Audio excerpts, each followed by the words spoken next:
성도의 기본 생활 시리즈 어느덧 그 10번째 시간, 오늘은 성도의 일상생활이라는 주제로 하나님의 은혜의 말씀을 함께 나누고자 합니다.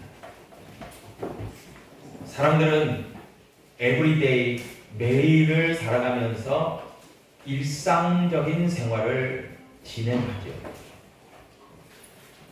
그것은 우리 그리스도인들도, 하나님을 믿는 우리 그리스도인들도 동일합니다.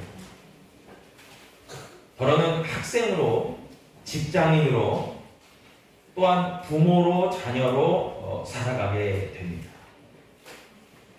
그리고 하나님을 믿는 신앙인으로, 하나님의 백성으로, 하나님의 자녀로 일상을 살아가게 되죠. 그래서 우리의 일상은 일정한 루틴과 패턴을 갖고 있습니다. 예를 들면 어떤 자녀가 있다면 매일 학교를 등교할 겁니다. 그리고 방과 후에 학원을 가고 집에 돌아와서는 저녁을 먹거나 숙제를 하고 쉬는 시간을 가지고 그리고 잠에 들 겁니다. 그리고 주일에는 어김없이 교회에 와서 예배를 드리겠죠. 그것이 일상입니다. 어른도 마찬가지죠. 매일 직장과 사업장으로 일터로 출근을 합니다. 또한 퇴근 후에는 집에 와서 저녁을 먹고 쉬기도 하고, 교회에 가는 날이면 교회 출석을 하고 예배를 드리고, 더러는 시간을 내어서 친구와 지인들을 만나서 식사도 하고 대화도 나누고, 그것이 일상이겠죠. 일상이라고 하는 이 루틴과 패턴이 있는 일상은 특징적인 부분이 있어요. 보통의 시간이라는 것이죠. 그래서 특별하지 않습니다. 지극히 평범할 수 있습니다. 그리고 언제나 반복적입니다. 늘 같은 패턴을 갖고 있어요. 일정한 규칙과 일정한 범위가 있다는 거죠. 그래서 오늘 본문 말씀 신약 골로새서 3장 17절에도 보면 무엇을 하든지라고 하고 있는데, 무엇을 하든지가 사실은 일상을 가리키고 있습니다. 그래서 우리의 대부분의 시간을 차지하는 것이 결국은 스페셜한 특별한 시간이 아니라 루틴적인 시간이에요. 보통의 시간, 평범한 시간, 일상입니다. 그런데 이와 같이 평범하고 지극히 평범하고 특별하지 않은 일상이요, 반복적이라고 하는 무서운 힘을 갖고 있습니다. 바로 반복되기 때문에 굉장한 힘과 능력과 잠재력이 있는 거예요. 그래서 이 반복이라는 것은 사실 제자리 걸음을 의미하는 게 결코 아닙니다. 제자리 걸음이라면 퇴보하는 것일 뿐이죠. 그러나 우리의 일상의 반복은 사실상 점진적인 성장과 발전을 해가고 있다라고 보면 정확합니다. 매일 이어지는 반복적인 행동과 습관을 통해서 우리는 의식적이든 무의식적이든 간에 어떠한 반복이 주는 힘으로 상승을 해나가고 있다는 거예요. 그래서 삶의 방향성이 강화되어지고요. 그리고 그 반복을 통해서 자연스러운 훈련이 이루어지고 상당한 발전과 성장을 이루게 된다는 특징이 있죠. 마치 굉장히 쉬운 예로 처음에는 작은 씨에 불과했던 식물이 시간이 지나면서 자라서 마침내 크게 자라서 열매를 맺는 것과 같은 이치예요. 시간이 경과되면서 성장하고 발전해 그리고 열매를 맺게 되었다는 것이죠. 여러분, 그렇기 때문에 일상은 지극히 평범하고 또 지루할 수도 있어요. 그리고 처음에는 너무나 소소하고 작기 때문에 눈에 띄지도 않습니다. 그러나 반복과 습관과 학습을 통해서 엄청난 힘을 발휘한다는 것이죠. 여러분, 좋은 예가 아마 운동일 겁니다. 처음에 운동을 하려면 굉장히 몸이 무거울 거예요. 몸이 움직이지 않습니다. 그래서 정말 몸집이 큰 사람들이 몸을 안 움직이고 운동을 안 하려고 하는 이유도 거기 있어요. 몸이 무거우니까 움직이는 게 너무 힘든 거예요. 짧은 거리도 걷기가 힘들고 지극히 작은 무게에도 들기가 어렵습니다. 그런데 놀라운 것은 매일같이 반복적으로 운동을 하면요, 이것이 점차 늘어납니다. 먼 거리도 걷고 뛸 수도 있습니다. 무거운 무게도 들 수 있는 힘이 발휘됩니다. 이게 반복의 힘입니다. 여러분, 같은 동작을 반복하면 근력과 지구력이 상승합니다. 그리고 몸이 운동하기에 최적화된 몸으로 바뀌기 시작합니다. 이전에는 힘들게만 느껴졌던 것들이 점차 쉬워집니다. 발전했다는 뜻이죠. 여러분, 비단 운동뿐일까요? 여러분, 음악 연주도 마찬가지일 거예요. 목소리로 연주하든지 악기를 가지고 연주하든지 반복적으로 연습을 하다 보니까 좋은 연주자가 되는 겁니다. 한순간에 이루어진 건 없어요. 공부도 마찬가지죠. 처음에는 잘 이해되지 않습니다. 잘 안 외워집니다. 그러나 반복해서 하다 보니까 점차 이해력과 사고력과 집중력과 암기력이 늘어납니다. 이게 반복의 힘이에요. 여러분, 그래서 공부를 잘하는 사람은 머리 IQ가 좋은 사람이라기보다는 사실상 엉덩이가 무거운 사람이 공부 잘하는 거예요. 얼마나 오랜 시간 동안 버틸 수 있는. 여러분, 이러한 일상생활, 즉 루틴과 패턴의 원리가 있는 반복이 주는 놀라운 능력을 우리의 신앙생활에도 적용해 볼 수 있어요. 여러분, 그것이 오늘 본문이 이야기하는 무엇을 하든지입니다. 여러분, 신앙생활은 크게 두 가지로 나뉠 수 있을 거예요. 첫 번째는 성도의 일상생활이고 또 하나는 교회 생활일 거예요. 여러분, 교회 생활은 우리가 너무나 익숙하게 알다시피 말 그대로 교회에 와서 다른 성도들과 함께 예배드리고 교제하고 성경 공부하고 같이 식사하고 함께 팀을 이루어서 어떠한 사역을 하는 것을 교회 생활이라고 하죠.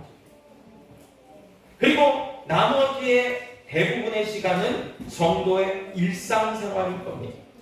그 일상생활은 장소적으로는 직장이든 가정이든 그렇게 진행될 것이고 또 많은 시간을 그리스도인이지만 신앙인이지만 신앙적인 마인드를 가지고 일상생활을 해나가게 될 겁니다. 그런데 어떻습니까? 많은 그리스도인들이 교회 생활은 뛰어납니다. 잘합니다. 다른 사람들도 배려합니다. 그러나 성도의 일상생활 속에서는 마치 구약의 사사기적 관점과 같이 각자의 소견에 오른 대로 내 마음대로 내가 하고 싶은 대로 진행하는 경우들을 많이 보게 됩니다. 여러분, 그러지 않을 경우도 있지만 말입니다. 여러분, 그래서 우리 성도들의 일상생활은 굉장히 중요한 것이죠. 우리의 시간의 대부분 그리고 많은 어떤 생활이 거기에 얽매여 있기 때문에 그렇습니다. 그래서 고린도전서 10장 31절 이하의 말씀에 보면은 그런즉 너희가 먹든지 마시든지 무엇을 하든지 다 하나님의 영광을 위하여 하라고 얘기하고 있습니다.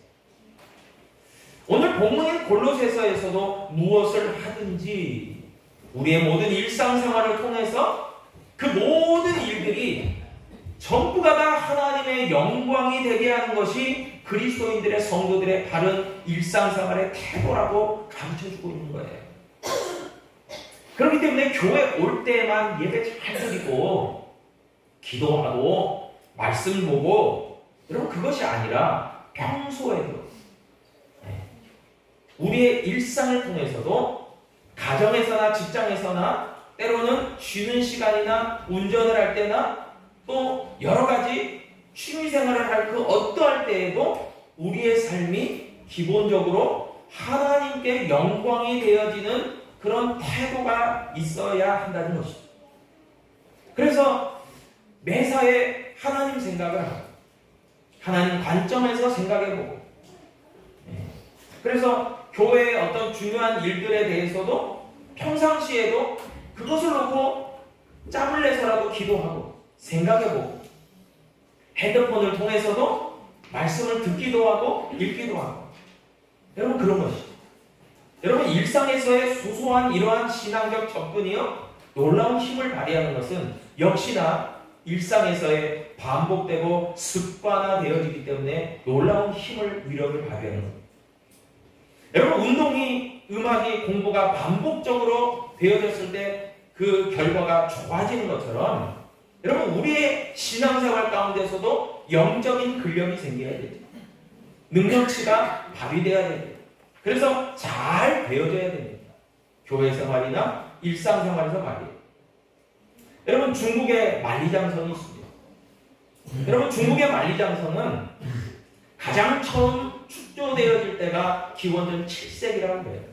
여러분 기원전 7세기부터 중국 왕조는 북방민족의 침략에 굉장히 힘들어했어요. 그래서 당시는 추추전국 시대였는데 그때부터 작지만 북방민족을 막기 위해서 만리장성이 쌓여지기 시작했는데 여러분 그것이 중국의 진시황 때에 가서 본 궤도에 올라가고 만리장성의 기틀을 마련하게 됐대요. 그런데 그것이 그 이후에도 계속적으로 축조되면서 약 2000년 동안 지속적으로 축조되어서 오늘날의 만리장성이라고 하는 거대한 그 장성의 모습을 갖게 되었다고 합니다.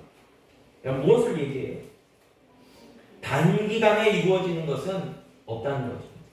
오랜 기간 동안 수많은 이들의 땀과 수고를 통해서 이루어진 대역사였다는 거죠. 여러분 그렇다고 한다면 신앙생활은 그런 관점으로 놓고 보면 어떻습니까?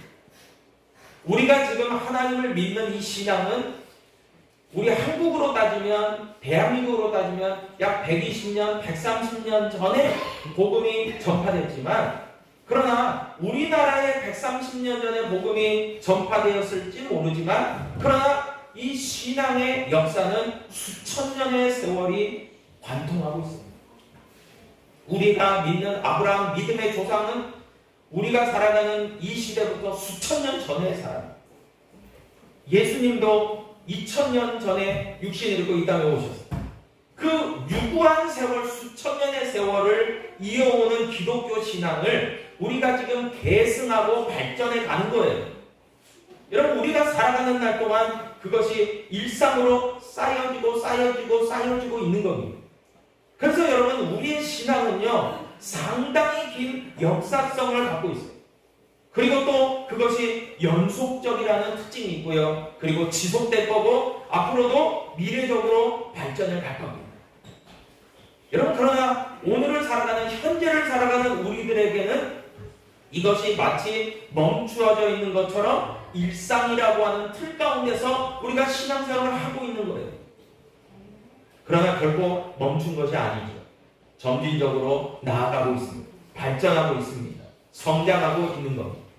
여러분 그런 점에서 성도의 일상생활은 너무나도 지극히 평범하고 보통이고 때로는 보잘것없을 수 있고 지루하고 따분할 수 있어요. 큰 변화와 성과가 없는 듯이 보이기도 합니다.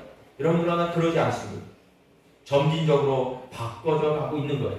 변화되어져 가고 있는 거예요. 여러분 무엇입니까? 좋은 방향성과 좋은 태도만 있다면 성장해 가고 있다라고 여러분 자신할 수 있어요. 여러분 그런데 이런 성도의 일상생활을 잘 보여주는 예를 몇 가지 들면서 우리가 구체적으로 들어가 보려고 합니다. 여러분 먼저는 우리가 잘 아는 믿음의 조상 가운데 하나님의 마음에 합한 다윗이 있어요. 여러분 다윗은 사무엘상 16장에 보니까 유대 땅 베들레헴 출신이에요. 유다 지파에 속한 그리고 지극히 평범한 이새라고 하는 아버지 밑에서 태어난 막내 아들이 다윗입니다. 그의 일상은 어떻습니까? 어릴 때부터 가축을 돌보는 목축을 하는 그래서 목동의 역할을 감당했던 사람이 다윗입니다. 사실 지금으로 놓고 보면 아마 교육의 기회도 많지 않았을 거예요. 그래서 이제 신앙적인 부분을 부모로부터 물려받기도 하고 또 더러는 주변 사람들에게 영향을 받기도 하고 그리고 정말 목동으로서 일을 감당하면서 배운 것도 있었을 겁니다. 그런데 이 다윗은요 또한 악기 연주를 참 좋아했습니다. 그래서 악기 연주도 잘합니다. 그렇게 지극히 평범한 목자의 목동의 생활을 하는 다윗. 여러분 그런데 다윗은 그 후에 우리도 잘 알다시피 사무엘 선지자에 의해서 기름 부음 받아지고 그리고 급기야는 이스라엘의 두 번째 왕이 되어지는 그런 입지전적인 인물이 되지 않습니까? 그런데 그가 어린 시절의 일상이었습니다. 그는 양을 치면서 사자와 곰을 물리쳐야 되는 그런 위험천만한 일도 많이 경험했습니다. 그런데 그의 경험을 놓고 보면 그는 늘 언제나 그런 위기 상황 속에서 하나님께 도움을 구했습니다. 그러면 어김없이 하나님께서는 자신과 양떼를 지켜주시는 하나님을 저가 경험하게 되었다는 거죠. 여러분 그런데 이런 일상에서의 사자와 곰을 물리쳤던 이 경험치가요. 후일에 골리앗이라고 하는 블레셋 거인 장수를 물리치는 초석이 됐어요. 이스라엘의 영웅이 되는 발판이 됐어요. 여러분 한순간에 골리앗을 무너뜨린 게 아닙니다. 사무엘상 17장 45절에 보니까 다윗이 블레셋 사람에게 이르되 너는 칼과 창과 단창으로 내게 나오거니와 나는 만군의 여호와의 이름 곧 내가 모욕하는 이스라엘 군대의 하나님의 이름으로 내게 나아가노라 그렇게 이야기합니다. 여러분 다윗은 비록 나이는 어렸어요. 그의 몸집은 왜소했어요. 그러나 그는 확신했어요. 지난날 사자와 곰을 물리치게 하셨던 하나님의 능력이 지금 이스라엘과 하나님의 군대를 모욕하는 저 블레셋 거인 장수를 무너뜨릴 수 있는 힘을 하나님께서 다시금 나에게 주실 것이라는 확신만이에요. 여러분 그것이 다윗의 위대한 힘이었죠. 여러분 그래요. 여러분 우리의 지난날도 놓고 보면 비록 소소하고 일상에서의 작은 부딪히는 일들을 우리가 힘겹지만 믿음의 힘으로 신앙의 힘으로 하나님을 의지하고 신뢰함으로 우리가 견디고 이기고 극복해 나갑니다. 여러분 그런데 그것들이 우리의 믿음을 강화시켜 주었습니다. 그래서 장차 더 큰 문제가 시험거리가 어려움이 찾아와도요 자기를 지키고 다른 이들을 지킬 수 있는 위대한 힘의 신앙적 힘을 발휘하게 된다는 것이죠. 여러분 그것이 다윗에게서 우리가 잘 볼 수가 있습니다. 여러분 다윗은요 그렇게 사자와 곰만 물리쳤던 게 아니에요. 다윗은 악기를 연주하면서 하나님을 찬양했습니다. 그리고 늘 언제나 하나님을 경외하고 하나님을 사모하는 삶을 살아가고 예배하는 삶을 살아가게 됩니다. 그것을 하나님이 지켜보셨어요. 여러분 시편 23편 4절에도 보니까 내가 사망의 음침한 골짜기로 다닐지라도 해를 두려워하지 않을 것은 주께서 나와 함께 하십니다. 주의 지팡이와 막대기가 나를 안위하시나이다.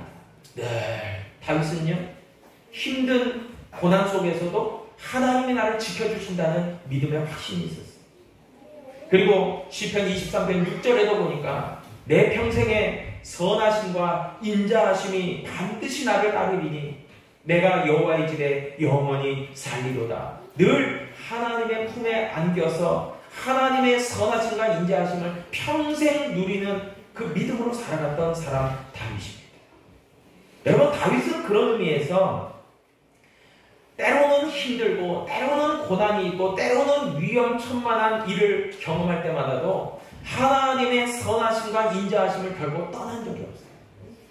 하나님의 자신을 향한 계획과 하나님이 나를 지키시고 안전하게 거하시고 하나님께서 나를 사용하실 것이라는 분명한 믿음과 확신이 있었던 것이죠. 여러분 급기야 다윗은요 사무엘 선지자를 통해서 그 위에 형들을 다 제치고 하나님의 왕으로 기름 부음 받는 놀라운 은혜를 경험합니다. 그런데 그것으로 끝입니까? 아니죠. 사울왕, 정말 정치적 경쟁자라고 할 수 있는 사울왕의 온통 시기와 질투와 미움의 대상이 됩니다. 그래서 오랜 기간 도망자의 세월을 보내야 됩니다. 그러나 그의 마음 가운데는 늘 언제나 하나님이 계셨고 하나님을 떠난 적이 없고 또한 하나님도 다윗을 떠나신 적이 없어요. 늘 하나님과 교통합니다. 그렇게 하나님을 신뢰하고 힘든 시기를 거치는 동안요, 여러분 놀라운 일이 벌어져요. 여러분 모진 비바람을 맞는 그 다윗의 그 고통스러운 시간이요, 나중에 이스라엘 전역을 통치하는 위대한 왕으로서의 훈련과 자질을 갖추는 그런 훈련 과정이 되죠. 여러분 다윗이 겸손할 수 있었던 것도 그런 어려움의 때를 겪었기 때문에 겸손할 수 있었고, 또한 다윗이 정말 더 어려운 시기를 버틸 수 있었던 힘도요, 그런 고난을 견뎠기 때문에 있을 수 있었어요. 그리고 또한 어느 때에는 불량한 사람들이 다윗에게 몰려왔어요. 어디에도 의지처를 삼을 수 없는 그런 불량한 사람들이 다윗에게 몰려들었을 때 다윗은 그들을 규합해서 리더십을 발휘하고 그 가운데서 훌륭한 신하들을 배출합니다. 여러분 그것이요 이스라엘을 통치하는 초석이 됩니다. 힘든 과정이었지만 그는 위대한 하나님의 사람, 성군으로 성장해 나가는 밑거름을 그 도망자의 과정 가운데서 다 이루어가고 있었다는 거예요. 여러분 그래서 그 일상이요, 여러분 결코 헛된 것이 아닙니다. 하나하나 다윗을 만들어갔던 그런 놀라운 재료가 되었습니다. 여러분 다니엘도 마찬가지 아닙니까? 여러분 다니엘은요 참 기구한 인생이에요. 태어나기는 예루살렘의 명문 귀족 가문에서 태어났지만 그러나 그가 소년의 때가 되니까 나라가 망해지고 있습니다. 그래서 그는 소년의 때에 바벨론이라는 당시의 강대국에 자기의 의지가 상관없이 포로로 끌려갑니다. 여러분 포로로 끌려갔던 소년 다니엘, 저가 할 수 있는 일은 아무것도 없어요. 그는 이름도 다니엘에서 벨드사살 바벨론식으로 이름이 바뀌어집니다. 이름뿐이 아니라 바벨론의 사상과 문화를 교육받습니다. 바벨론의 왕을 섬겨야 됩니다. 이전까지 있었던 이스라엘 하나님을 섬겼던 모든 신앙과 교육과 문화와 일상이 다 빼앗기고 바벨론식으로 다 강요받는 그런 고통에 직면하게 됩니다. 그러나 다니엘은요, 다니엘서 1장 8절에도 보듯이 하나님께 뜻을 정하게 됩니다. 자신을 더럽히는 바벨론 종교적, 문화적 습관을 쫓아옵니다. 나는 결코 하나님을 떠나지 않겠다. 하나님을 믿고 나아가겠다. 일평생 그렇게 나아갑니다. 여러분 얼마나 도전적인 그런 믿음이었겠어요. 쉽지 않아요. 모든 사람들이 이상하게 봅니다. 왕따 시킵니다. 그런데요, 다니엘은 끝까지 하나님을 견지하고 마침내 믿음으로 일상을 살아갑니다. 그럴 때 높은 총리라고 하는 관직에 올라가는 존귀한 인물이에요. 여러분 다니엘이 그냥 총리가 된 게 아니에요. 그의 신앙, 그의 성품, 그의 인격, 그의 모든 일상이요, 그것들을 만들어갔던 거예요. 여러분 한때는 다리오 왕, 다니엘을 총애했던 다리오 왕 때에 그는 총리의 위치에 있었어요. 그런데 다른 신하들이 그를 시기하고 모함을 해서 왕의 칙령을 받아내서 다니엘을 사자굴에 던져버렸어요. 여러분 그 과정을 통해서도 다니엘은요 놀라운 역사를 이룹니다. 참 위대하신 하나님입니다. 여러분 다니엘에게는 분명히 개인적으로는 위기입니다. 절체절명의 위험의 순간입니다. 그런데 이 과정을 통해서도 하나님은 놀라운 일을 행하시는 것을 우리는 보게 됩니다. 다니엘 6장 7절 후반절을 보니까요, 왕이여 그것은 곧 이제부터 30일 동안에 누구든지 왕 외에 어떤 신에게나 사람에게 무엇을 구하면 사자굴에 던져넣기로 한 것이니이다. 왕 이외에 어떤 신에게도 경배하거나 예배하고 절하면 사자굴에 던져넣는다는 것이 왕의 칙령으로 선포됐습니다. 그런데 다니엘의 일상은 어떻습니까? 루틴은 어때요?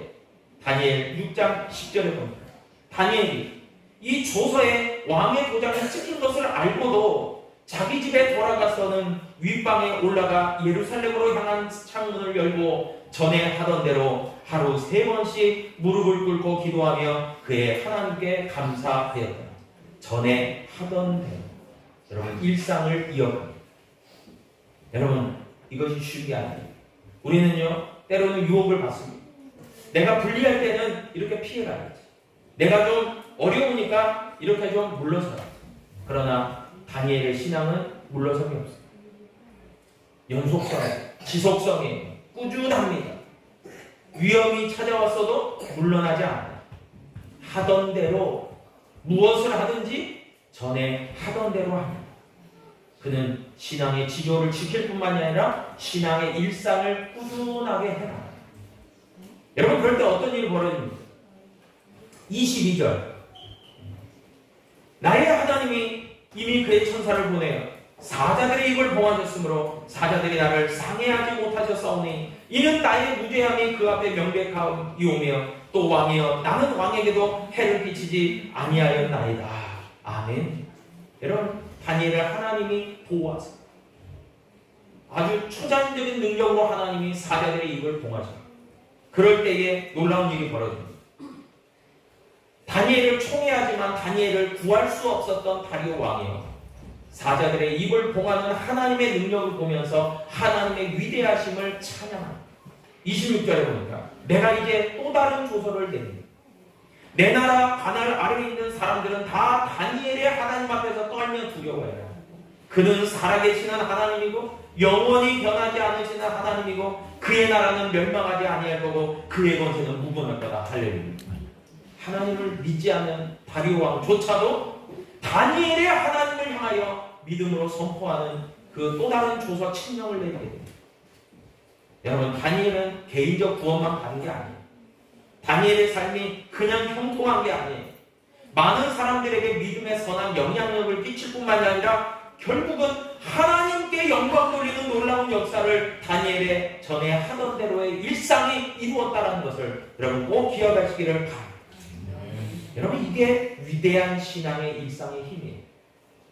전에 하던 대로 반복적으로 습관적으로 하루에 3번씩 예루살렘을 향하여 하나님께 기도하며 감사했던 것이죠. 그런데요, 오늘 본문의 말씀에 보니까 바로 골로새서 3장 17절이 다시 한번 우리에게 교훈하여 줍니다. 또 무엇을 하든지 말에나 일에나 다 주 예수의 이름으로 하고 그를 힘입어 하나님 아버지께 감사하라. 여러분, 오늘 성도의 일상생활편의 말씀을 나누면서 우리는 두 가지를 한번 결단하기를 또 실천하기를 우리가 마음 가운데 결단하기를 바랍니다. 왜냐하면 하나님의 뜻을 전하고 하나님을 믿는 백성이기 때문에. 첫 번째는요, 무엇을 하든지 주 예수의 이름으로 하라는 선포. 여러분, 이름이라고 하는 것은 그 사람을 대표하는 거예요. 마치 인감도장과 같은 거예요. 그래서 그 사람을 증명하고 대표하고 그 사람을 나타내고 또 권리를 부여하는 게 이름입니다. 그런데 주 예수의 이름으로 하라는 거예요. 이것은 무엇을 뜻합니까? 모든 매사의 일상을 행해나가면서도 그게 소소한 것이든 큰 것이든 어려운 것이든 쉽지 않은 일이든 모든 것을 주 예수의 이름으로 선포하라는 거예요.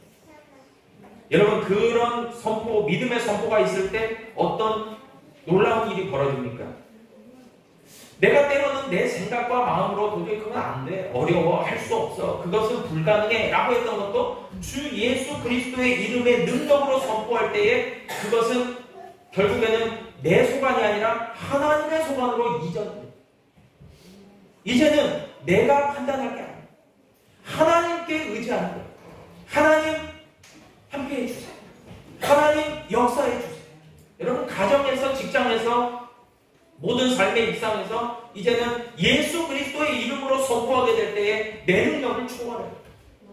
하나님의 능력이 임하고 하나님의 역사가 나타나고 하나님의 영광이 나타나는 그 놀라운 일을 저와 여러분들이 경험할 수 있기를 축복합니다. 여러분 골로새 교인들도요. 또한 우리가 살펴봤던 다윗과 다니엘도 마찬가지 아니에요? 이 모든 사람들이요. 주 예수의 이름으로 나아갔던 사람들이에요. 내 능력이 아니에요. 내 감정이 아니에요. 내 힘이 아니에요. 모든 일에 주 예수 이름을 선포하며 나아갔다는 거죠. 여러분 또한 두 번째 결단은 바로 감사하지. 여러분 감사는 헬라어로 유카리스테오인데 이 유카리스테오라는 뜻은요. 이런 의미가 내포되어 있습니다.